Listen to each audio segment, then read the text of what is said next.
Meu nome é Lucas Webster e eu vim contar nesse podcast sobre a obra literária de Machado de Assis, A Mão e a Luva.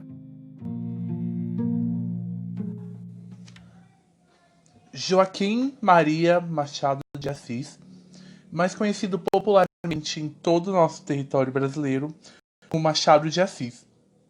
Nascido em 21 de junho de 1839, na cidade do Rio de Janeiro, onde também faleceu em 29 de setembro de 1908.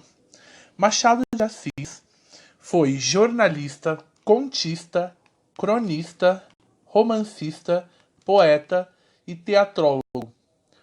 Também foi fundador da cadeira de número 23 da Academia Brasileira de Letras, onde ocupou o cargo de presidente durante 10 anos.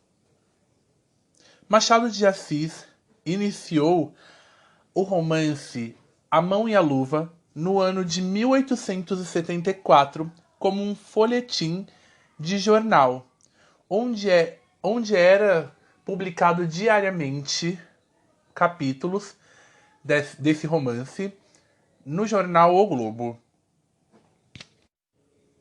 Somente no ano de 1907, A Mão e a Luva se tornou um livro, sendo reunido todos esses capítulos publicados como folhetim no jornal O Globo e reunindo todos em um livro, que deu o nome de A Mão e a Luva.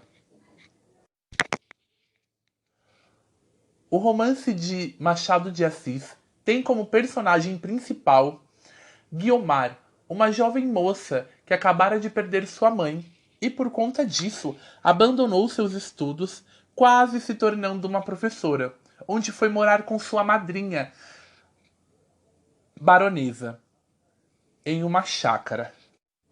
Sua madrinha acabara também de perder seu marido e sua filha. A jovem Guiomar tem em suas mãos 3 pretendentes: Estevão, Jorge e Luiz Alves, sendo Estevão o primeiro pretendente que dá abertura ao livro conversando com seu amigo Luiz Alves, onde o mesmo diz a Luiz Alves toda a sua angústia pelo amor após ter tomado um fora de sua amada Guiomar. 2 anos depois de formado, Estevão vai visitar o seu amigo Luiz Alves, onde reencontra Guiomar. Estevão tinha acabado de se formar e estava iniciando sua carreira. Já Luiz Alves, seu colega, que era um ano à frente na faculdade de Direito, estava com a sua carreira de advogado já estável e também querendo entrar na vida política, um jovem muito ambicioso.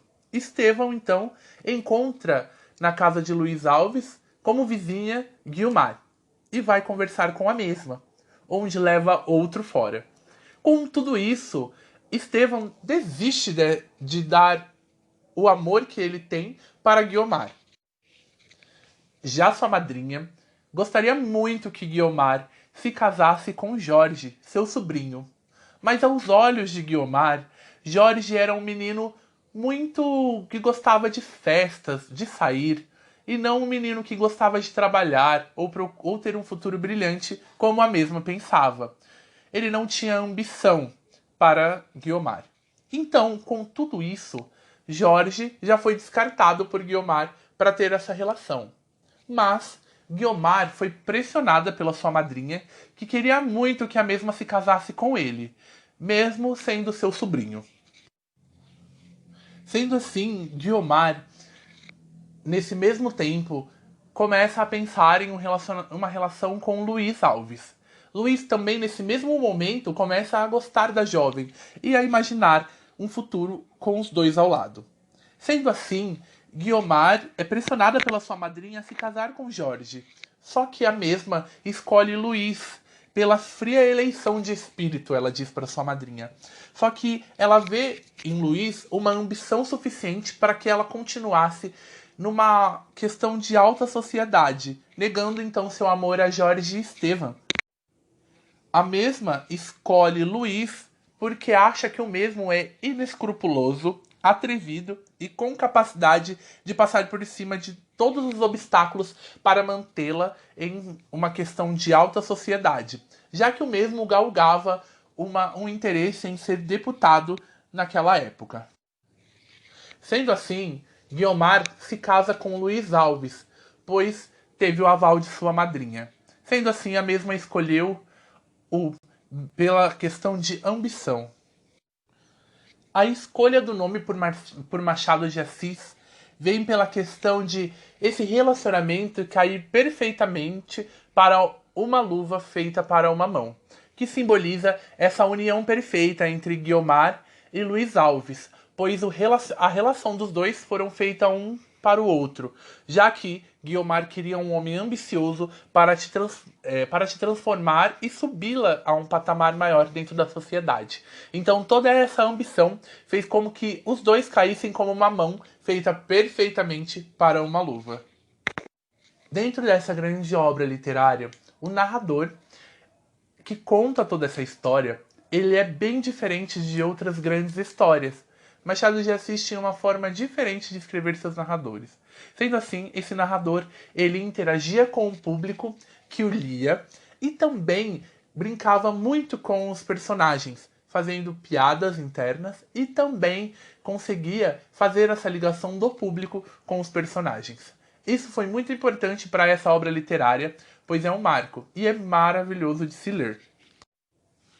Machado de Assis e esses folhetins, que na época eram publicados diariamente nos jornais, foi muito lido pelas mulheres. Por isso, suas obras tinham uma forma de centralizar as mulheres ou transformá-las em atriz principal ou dando uma grande visibilidade nas suas histórias. Machado de Assis levava os seus folhetins como se hoje em dia fossem as novelas. Muitas mulheres os liam para sair daquela vida monótona e trazer um pouco do pensamento fértil e de uma criação maior e sair daquela vida da rotina. Com tudo isso, vemos a sua história marcada por uma questão de dar uma maior visibilidade para as mulheres. Dentro de seu artigo, Lília Garcia de Paula Sintra, ela escreveu no artigo Mulher Brasileira do Século XIX um olhar machadiano sobre as transformações culturais da época, tanto quanto uma transformação no regime político, uma questão do capitalismo, então muitas pessoas saindo do campo para vir para a cidade. Dentro de tudo isso, também se mudou a forma de pensar sobre família. Dentro dessa época, a mulher ela foi mais valorizada por conta da família. Então a mulher que era mãe, uma mãe zelosa, que cuidava de seu marido, de seus filhos e de sua aparência, ela era muito mais vista dentro da sociedade, por conta dos bailes ou de outras festas que eram dadas em casa. Nessa mesma época, tinham outras mulheres que queriam ir na contramão.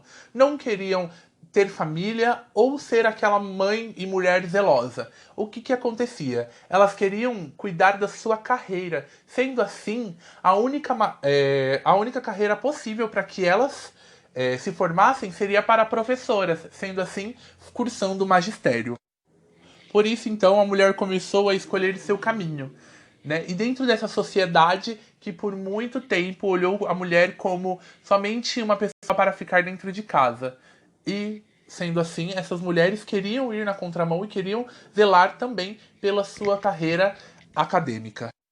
Vemos no livro A Mão e a Luva, também dito no artigo de Lilian Garcia, o casamento para as mulheres na época era uma única forma de ter uma ascensão social.